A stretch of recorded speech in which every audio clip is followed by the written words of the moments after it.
எங்கடி? ஆ மேலே எதுவும் இருக்காங்கன்னு சொன்னாங்கண்ணா. மொட்டை மாடியில் இருக்கேன் தான்டா சொன்னாங்க. அவங்களுக்கு ஃபோன் அடி. ஆ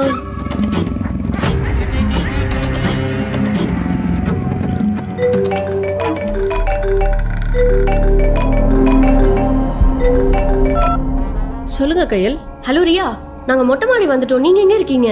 நான் கீழே வந்துட்டேன். கீழே போயிட்டீங்களா? ஏன் ரியா? அதுவா, உங்க கூட பேசிக்கிட்டே தான் துணி காய போட்டுட்டு இருந்தேன். கை தவறி துணி கீழே விழுந்துருச்சு. அதை எடுக்கலான்னு அப்படியே கீழே வந்தேன். நான் ரூமுக்கு வந்துடுறேன், நீங்களும் வந்துருங்க. சரி ஓகே, தோ வரோம். ஆ